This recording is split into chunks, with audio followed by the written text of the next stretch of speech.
तृष्णा, वासनाएं, इनको कैसे ओवरकम करके जीवन में सत्य के मार्ग पे चल के, कर्म के मार्ग पर चल करके, क्योंकि कर्म तो हमें करना ही है। कर्म यदि हम नहीं करेंगे तो कुछ भी संभव नहीं होगा। आप यदि कर्म नहीं करते हैं तो आपका कर्म कोई और करेगा, लेकिन उसका फल भी आप ही को भुगतना होगा। आज रेनबो पब्लिक स्कूल के अंदर ये जो गीता उपदेश मंचन हुआ है, एक हमारा विजन सारे बच्चों ये सीख लेते हुए हमारे कर्म पथ पर अग्रसर होंगे और हमारे जीवन को, हमारे भविष्य को हम उज्जवल बनाएंगे। मनुष्य क्या है, क्यों पैदा होता है, पैदा होने के बाद में क्या उसका उद्देश्य है, मौत क्या है, आत्मा क्या है, मोक्ष क्या है, इन सारी बातों का एक ही जगह पे संकलन, इन सारे भ्रम और माया जाल को तोड़ करके, चक्र व्यूहों को तोड़ करके एक मार्ग पुष्पित पल्लवित हुआ है। हम सभी शिक्षकों और सभी बच्चों के साथ में, सभी विद्यार्थियों के साथ में बैठ के हमने आज इसका लाभ प्राप्त किया है। ये उपदेश आपके जीवन में बहुत बहुत काम आए, प्रकाश जगाए और आपको उज्जवल भविष्य की ओर अग्रसर करे। मेरा प्रणाम, मेरा साधुवाद इस अद्भुत योग सहयोग को। Thank you so much. People का वृक्ष जिसकी जड़ें ऊपर की ओर हैं और शाखाएं नीचे। वेद, पुराण इसी के पत्ते समझ लीजिए। इस वृक्ष की जड़ें मानव सभ्यता के अंदर इतनी गहराई तक जा चुकी, मुश्किल। प्रकृति के तीनों गुणों, सतोगुण, रजोगुण और तमोगुण, इन तीनों ने मिलकर के इस वृक्ष की जड़ों को सींचा। किस प्रकार की आत्मा बनती है वो ये तीनों गुण डिसाइड करते हैं। मेरे प्यारे बच्चों, आज आपके सामने जो भी कंफ्यूजिंग स्टेट रहती है जीवन के हर उम्र के पड़ाव पर, जब आप बालक होते हैं, जब आप बड़े युवा होते हैं, जब आप वृद्ध होते हैं, इन सभी स्थानों पर, इन सभी एजेस के अंदर एकमात्र गिफ्ट जो इस कायनात की, इस पृथ्वी की सबसे अमूल्य निधि है, धरोहर है, वो है श्री भगवत गीता। वो सार श्री कृष्ण ने हम सभी अर्जुनों को, हम भी अर्जुन हैं क्योंकि हमारा माइंड कंफ्यूज्ड है, हम जगह जगह पर कल्प विकल्प करते हैं, सोचते हैं, घबराते हैं, कभी डरते हैं, कभी आगे बढ़ते हैं, कभी मुस्कुराते हैं, कभी हिम्मत हार देते हैं। ऐसे में एक अवतार लॉर्ड कृष्ण गीता के उपदेश के द्वारा हमें सच्चा जीवन जीने की सलाह देते हैं। किस तरीके से हमें युद्ध लड़ना है, युद्ध उन पाश्विक शक्तियों से जो हमारे भीतर डेरा डाले हुए हैं। वो is yoga.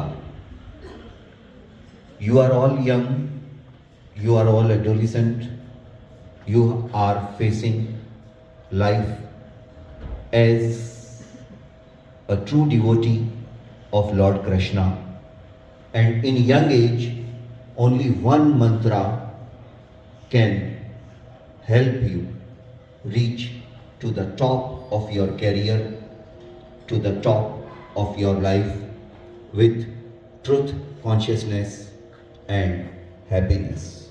That is, action is thy duty and reward is not thy concern. Action, action, action is the crux of Gita. Reward shall be bestowed upon us as the blessing of Lord Krishna. Krishna consciousness is the soul of entire cosmos. The sooner we understand our ultimate goal, the better it is.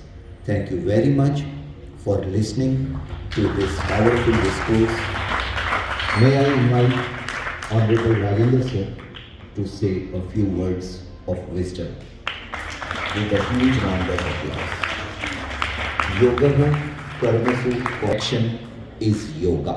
You are student, your first duty, your first beauty is study, study and study. And action without the least thought of its reaction. Reward will be given to us by Lord Krishna. आदि ये नरक के पात्र होते हैं। 17वां अध्याय श्रद्धात्रय विभाग्यो। अर्जुन ने पूछा, जो लोग वेद पुराणों से अलग अपनी मर्जी से भक्ति करना चाहते हैं, उन्हें क्या करना चाहिए? श्री कृष्ण कहते हैं, उन्हें तत्सत का पालन करना चाहिए। का मतलब है ईश्वर, तत् का मतलब है मोहमाया से दूर रहना, सत का मतलब है सच्चाई। अर्थात मनुष्य को मोह माया से दूर होकर सच्चे मार्ग पर चलते हुए ईश्वर की भक्ति करते रहना चाहिए। ऐसे मनुष्य को ईश्वर अपनी शरण में ले लेते हैं और मोक्ष प्रदान करते हैं। 18वां अध्याय मोक्ष संन्यासियों। इस अध्याय में भगवान कृष्ण अर्जुन को मोक्ष प्राप्ति के मार्ग के बारे में बताते हैं। वे कहते हैं कि मोक्ष प्राप्ति के लिए सब चीजों का मोह त्याग कर उन पर पूरी श्रद्धा रखनी चाहिए, उन्हें भजते रहना चाहिए और सन्यासी की भांति किसी भी चीज से मोह नहीं करना चाहिए। इस प्रकार जीवन बिताने के बाद मनुष्य मोक्ष को प्राप्त कर सकता है।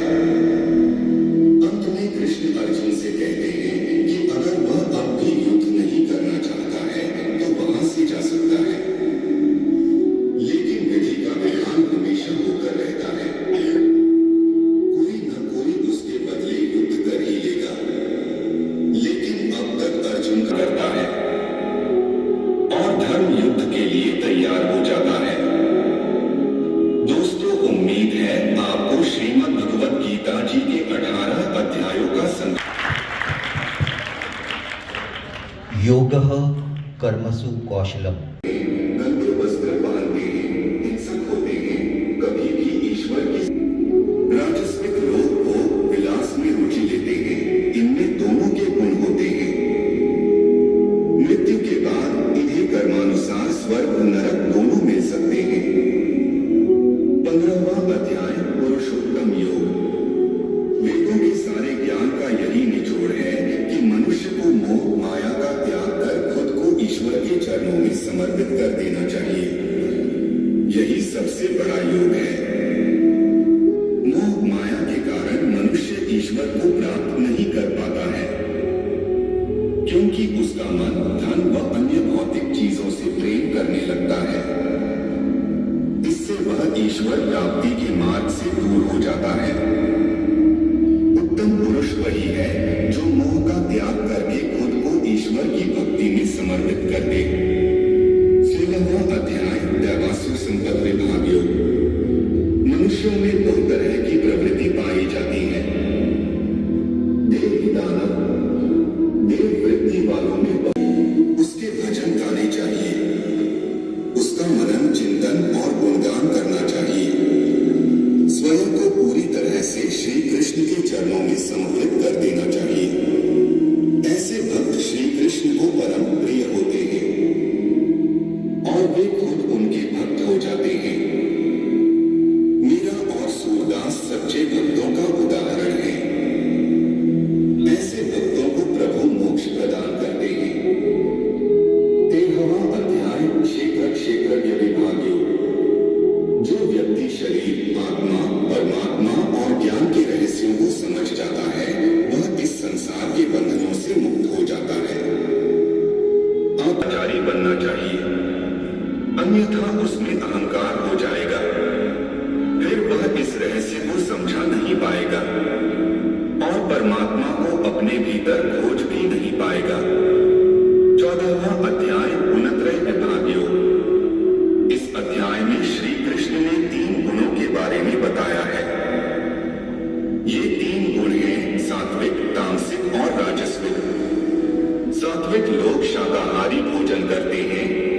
वस्त्र धारण करते हैं, बातों से मृदुल होते हैं, ईश्वर की भक्ति करते हैं।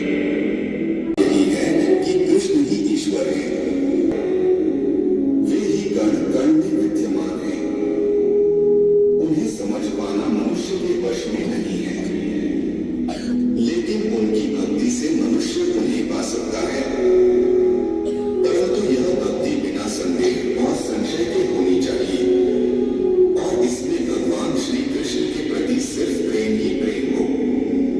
10वां अध्याय विभूति योग। इस संसार में जो भी अच्छे बुरे गुण हैं, जैसे ज्ञान, सुंदरता, शक्ति, धर्म, साहस, हिंसा आदि, उन सबका निर्माण श्री कृष्ण ने ही किया है। जो लोग कृष्ण पर विश्वास रखते हैं, वे अच्छे गुणों को प्राप्त करते हैं, और जो ऐसा नहीं करते हैं, वे बुरे गुणों को प्राप्त करते हैं। दोनों को ही ईश्वर उनके कर्मों के अनुसार उचित फल अथवा दंड देते हैं। 11वां अध्याय विश्वरूप दर्शन योग। इस अध्याय में श्री कृष्ण अर्जुन को अपने विराट रूप के दर्शन करवाते हैं। अर्जुन देखता है कि उनका स्वरूप तीनों लोकों में फैला हुआ है। हाथ हैं और असंख्य सिर हैं। कुछ सिर बेहद डरावने हैं और कुछ बेहद सौम्य। कुछ मुखों से आग, जल आदि निकल रहे हैं। उनके एक तरफ से जीव जंतु जन्म लेकर पृथ्वी की तरफ आ रहे हैं, और दूसरी तरफ वे मौत के काल में समा रहे हैं। जन्म और मृत्यु सब श्री कृष्ण के द्वारा ही है। यह सब देखकर अर्जुन विस्मित हो जाता है और श्रद्धा पूर्वक प्रभु के चरणों में नमन करता है। 12वां अध्याय भक्ति योग। श्री कृष्ण कहते हैं कि सबसे बड़ा योग भक्ति योग ही है। यदि कोई बड़े बड़े वेद पुराण नहीं पढ़ सकता, यज्ञ हवन तप आदि नहीं कर सकता, तो उसे भक्ति योग का सहारा लेना चाहिए। उपासना करना, लेकिन संन्यास लेने के लिए हर किसी को वन गमन की जरूरत नहीं है। अपना कर्म करते हुए यदि भौतिक सुखों से मोह भंग कर लिया जाए, तो भी मनुष्य ईश्वर को प्राप्त कर सकता है। 6वां अध्याय आत्म संयम योग या ध्यान योग। ध्यान करने से मनुष्य अपनी इंद्रियों पर काबू पा सकता है। बाहर की चीजों से ध्यान हटाकर सिर्फ परमात्मा का ध्यान करना चाहिए। निरंतर अभ्यास करते रहने से ध्यान करने वाला योगी बन जाता है। उसे सच्चे सुख प्राप्त होने लगते हैं। उसे किसी भी चीज की चिंता और डर नहीं रहता। वह ईश्वर को समर्पित हो जाता है। ध्यान की आखिरी। श्री कृष्ण कहते हैं कि ब्रह्मांड की हर चीज उनकी ही बनाई हुई है। हर चीज में वे विद्यमान हैं। सूर्य, धरती, ग्रह, नक्षत्र, तारामंडल, ज्ञान, विज्ञान, इंद्रियां, सुख, दुख, पाप, पुण्य आदि सब उनके बनाए हुए हैं। जो मनुष्य इस बात को ज्ञान के द्वारा समझ जाते हैं, वे ईश्वर को समर्पित हो जाते। कभी वैकुंठ मोक्ष प्राप्त नहीं होता और बार बार मृत्यु लोक में जन्म लेना पड़ता है तथा सांसारिक दुख भोगने पड़ते हैं। 8वां अध्याय अक्षर ब्रह्मा योग। इस अध्याय में श्री कृष्ण अर्जुन को ब्रह्मा और आत्मा आदि के बारे में बताते हैं। कृष्ण कहते हैं कि हम ब्रह्मास्मि, अर्थात मैं ही ब्रह्मा है। और चूंकि मनुष्य की आत्मा भी ईश्वर का ही भाग है, इसलिए मनुष्य भी ब्रह्मा ही है। मनुष्य इन बातों को नहीं जान पाता क्योंकि उसकी बुद्धि पर मोहमाया का पर्दा पड़ा रहता है। साथ ही कृष्ण बताते हैं कि बाकी सारे देवी देवता भी कृष्ण द्वारा ही बनाए गए हैं। उनकी पूजा करना भी परम ब्रह्म यानी श्री कृष्ण की पूजा करना ही है। मृत्यु के समय जो कृष्ण का ध्यान करते हैं और कृष्ण को भजते हैं, उन्हें वे मोक्ष दे देते हैं। 9वां अध्याय राज विद्या। कृष्ण अर्जुन से कहते हैं कि क्यों व्यर्थ चिंता करते हो? आत्मा तो अजर अमर है।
बताया है। सबसे पहले उन्होंने गीता का ज्ञान सूर्य भगवान को दिया था। उसके बाद उन्होंने अपने शिष्यों को दिया और यह आगे चलता गया। भगवान कहते हैं कि जब धर्म का नाश होता है वे अवतार लेते हैं, पापियों को दंडित करते हैं, लेकिन जो उन्हें संवर्धित हो जाता है उसकी रक्षा करते हैं। यह युद्ध उनके द्वारा ही रचा गया है ताकि पापियों को दंडित किया जा सके।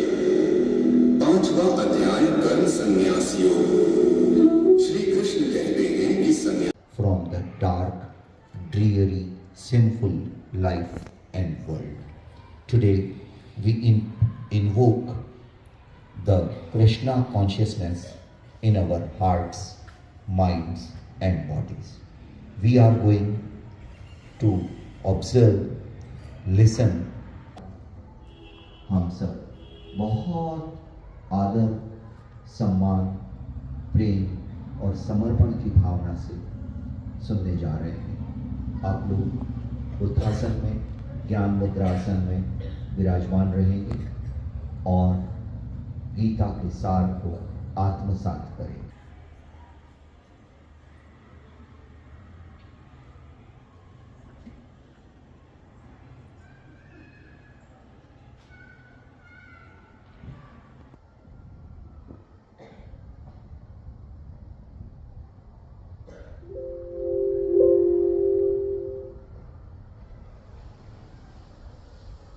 श्री कृष्ण ने महाभारत के युद्ध में अर्जुन को गीता का उपदेश दिया और इसी उपदेश को सुनकर अर्जुन को ज्ञान की प्राप्ति हुई। गीता का उपदेश मात्र अर्जुन के लिए जीवन में अपनाता है तो वह कभी किसी से परास्त नहीं हो सकता है। गीता महात्म्य में उपनिषदों को गाय और गीता को उसका दूध कहा गया है। इसका अर्थ है कि उपनिषदों की जो अध्यात्म विद्या है उसको गीता सर्वांग। अर्जुन विषादियों। युद्ध के मैदान में अर्जुन देखता है कि सामने कौरवों की सेना खड़ी है। उस सेना में उसके सगे संबंधी, मित्र, रिश्तेदार, गुरु आदि हैं जिनसे उसे युद्ध करना था। मैं इनकी हत्या कैसे? अपने सारथी भगवान श्री कृष्ण से पूछता है, मैं अपने लोगों से कैसे युद्ध कर सकता हूँ? यह कहकर वह असहाय मुद्रा में रथ की गद्दी पर बैठ जाता है। Dear students, today myself, Dr. Yogendra Vasudev Arya, Principal, Rainbow Senior Secondary Public School, Pali, Marwar, Rajasthan. We are launching the Holy Gita mission in our school. Before I start, let us prepare our mind, body and spirit for the divine blessings of Lord Krishna. Sit in Gyan Mudrasan, Buddhasana. Close your eyes and repeat after me.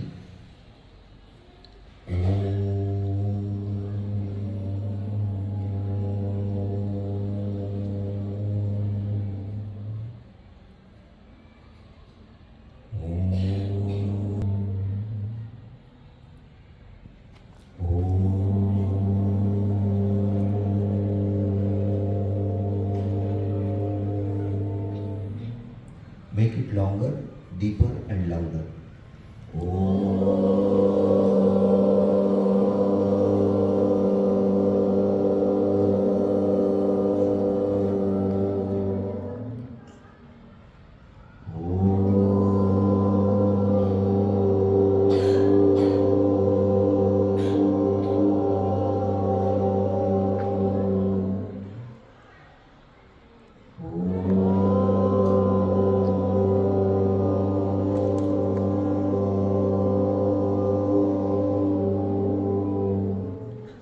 शांति शांति शांति। यदा यदा हि धर्मस्य ग्लानिर्भवति Bharat, darkness rules, God reincarnates himself in human form.